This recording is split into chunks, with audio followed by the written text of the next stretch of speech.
Oh, man. What a day. Worked 8 to 8, got home, turned the studio on, cranked the volume, just popped a vein in my forehead, probably, with the last edition of the Thomas Take. Man, that really does agitate me, though, and I'm not going to go any further. I said my piece. This part of the Thomas Take, I want to talk about what this new look Buffalo Bills wide receiver position looks like. What direction is this team going in at the wide receiver position, and why?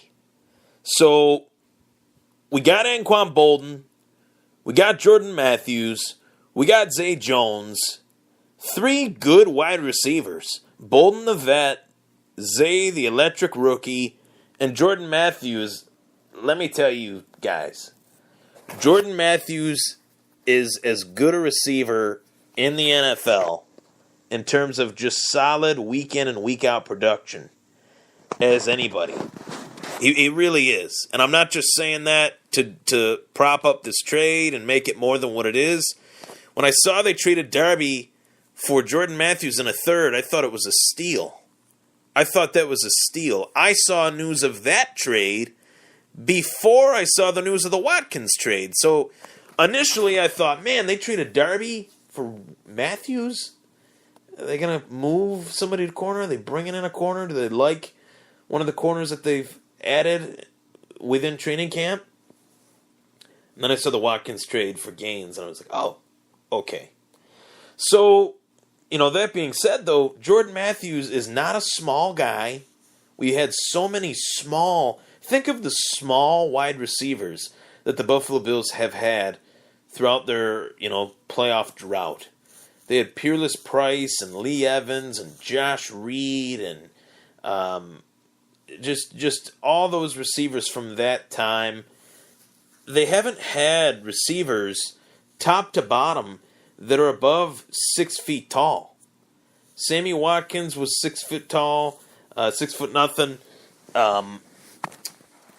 Zay Jones is 6'2".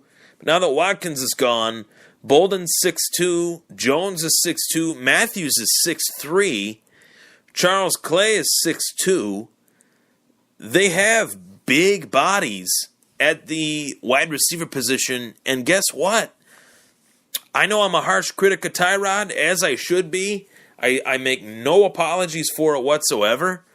But this is actually better for Tyrod Taylor, being that the position, the wide receiver position has added some height to the position. This is better for Tyrod. This allows Tyrod the ability to actually throw the ball to his receivers and rely on them to go get it. If Tyrod is not a quarterback that can see over the line, well, he's got bigger targets to throw to now. And unfortunately, for the life of me, I don't know why, but the Bills were unable to bring in Gary Barnidge. I was really looking forward to that if that would have been the case. Had they made that happen, that would have been beautiful. But that did not happen, and that wasn't the case, and we move onward and upward. Logan Thomas is an intriguing option at tight end, not known as the best blocker, but a guy indeed that I think can be an interesting receiving option for the Buffalo Bills in terms of the tight end position. If Charles Clay were to go down, O'Leary could be brought in for blocking. Thomas could be brought in for pass catching. He's a 6'6", 260-pound tight end that has agility, has physical attributes that you would want in a tight end, and he's a converted tight end, and it was well known that he was the quarterback on the Cardinals that moved around, bounced around, and now he's in Buffalo as a tight end. So he has shown some impressive things, and I do think he will make the final roster. Oh, dude, 8 to 8. Excuse me for yawning on the mic, but damn, 8 to 8 today. This was unbelievable. My brain worked overtime while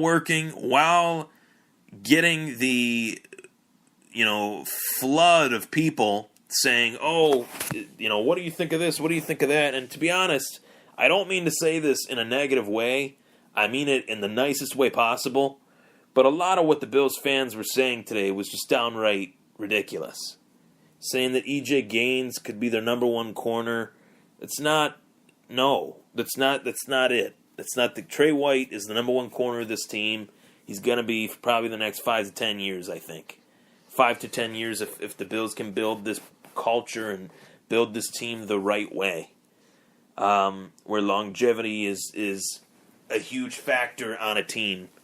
And although we do live in this day and age where players do not stay on teams, I think that that is a whole load of bullcrap. A player will stay on a team as long as they are winning, as long as they're competitive year in and year out. And the Bills have kind of gone through options after options, trading players away before the rookie contracts are over, letting players go before the rookie contracts are over. It has become their credo. It has become their credo the last few years. The last 10 years especially. So look at all the running backs. McGahee, Lynch, Spiller. You name it. Those three were gone before the rookie contracts were over. Stephon Gilmore. Robert Woods. Just to name a few. And were all those players worth the money? Were they worth bringing back? I'm not saying that. What I'm saying is they weren't good enough to keep. And that, some of them weren't good enough to keep. Others were other situations. But most of them were not good enough to keep, or were asking for too much money, or were underachievers. So, all that being said, this wide receiver positional group on the Bills is going to look a lot different this year. Mike Rodak wrote a ridiculous, of course, negative, just trash piece on the Buffalo Bills today on ESPN.com, as he's the writer for the Buffalo Bills on ESPN. I think he's probably one of the worst team representatives of any team in the NFL, and I would honestly tell that to his face, because there are so many other guys more qualified in this area for that job than him. And I'm not even saying myself. I'd be willing to throw Nate Geary in there. I'd be willing to throw Ryan Talbot in there. I'd be willing to throw pretty much anybody in the local media. Ryan Gates, who hosts the Nightcap on WGR, does an awesome job. There are so many guys that are more just reliable than him, that have honest, truthful, and sensible opinions that actually can be cut piece by piece, layer by layer, that actually make sense. And Mike Rodak is just this dirtbag that continues to write for ESPN.com for the Buffalo Bills, openly admitting that he can't stand the Bills, he hates the Bills, he's a Boston native, he's a Patriots fan, he fluffs the Patriots every time the Bills play the Patriots, shows true bias in his writing. I can't stand it. I can't stand it. And he wrote a ridiculous article today stating that Tyrod Taylor is being sabotaged. What a joke. What a joke. This was a move that was made for the future.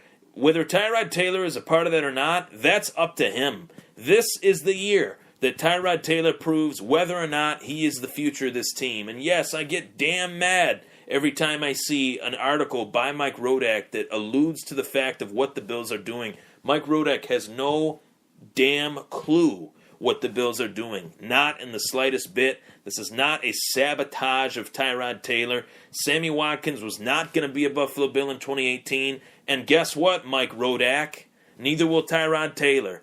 I would bet the house on it that Tyrod Taylor will not be a Buffalo Bill in 2018, regardless of if he performs or not. If he performs beyond his potential and plays a crazy year, 49 touchdowns, 5 interceptions, he'll leave the Bills in a minute. He'll be out quick. Some team will come in, overpay him. He'll be Brock Osweiler next year. That is the reality of the NFL. That is the reality of the quarterback position. They overachieve, and guess what? They're out. And they underachieve, and they're out. Regardless, he will be out. This is a new regime. They have 2 first-round draft picks, 2 second-round draft picks, and quite possibly they could have 3 third-round draft picks if they cut 3 out of 5 players: Andre Holmes, Stephen Hauschka, Pat DeMarco, Vladimir Dukas, and Ryan Davis. 3 of those 5, if they cut 3 of those 5, they are issued a third-round compensatory pick by the NFL. Write that down, Mike Rodak. Bring actual real knowledge to the Buffalo Bills as a representative of ESPN.com, one of the biggest sports media website in the world. It is unbelievable. Well, let's maybe not in the world, but let's just say in the country. ESPN has been going down the tubes for years, and guys like that are a part of it. And guess what? I know there'll be people out there saying, "Hey, don't kick people while they're down." Mike Rodak's not down. Mike Rodak holds his head up high, throws out ridiculous criticism, throws out these ridiculous claims that the Bills are, quote, sabotaging Tyrod Taylor. Man, wow. Is that guy trying to annoy me? Is he trying to tick me off? The Jerry Sullivan of ESPN.com, Mike Rodak? I don't even know what else to say. And Jerry is a good dude. He's not a bad dude. But we see a lot of pessimistic stuff. And guess what? Yeah, I get it. There's not a lot to talk about. The team hasn't made the playoffs in 17 years. I get why there is a little bit of some frustration within the media, within the Buffalo media. I get it. But you can't just crap on this team when they're trying to get better. It's clear. If it's not clear that this team's trying to get better, I don't really know what to tell you. If you don't think that this team is trying to get better by making these trades, I don't know what to tell you. You should watch a different sport. Watch something else. It's the same argument that I tell people when they say that wrestlers and MMA are boring. If you don't want to watch wrestlers and MMA and you think they're boring, watch boxing. If you don't want to watch football, if you don't think the Bills are getting better by these moves and you don't want to watch the Bills, watch another team. Watch another sport. Basketball's begging for people to watch them. They're doing anything they can to drive in viewers. NHL, hockey, they're trying to do whatever they can. Soccer has been trying to be relevant in the United States for the last 20 years. And they're still trying. Sadly, they are still trying. Man, I don't know what more to tell you. If you don't think that these trades make the Bills a better team or show the fact that the Bills are somewhat trying to get better, I don't know what to tell you.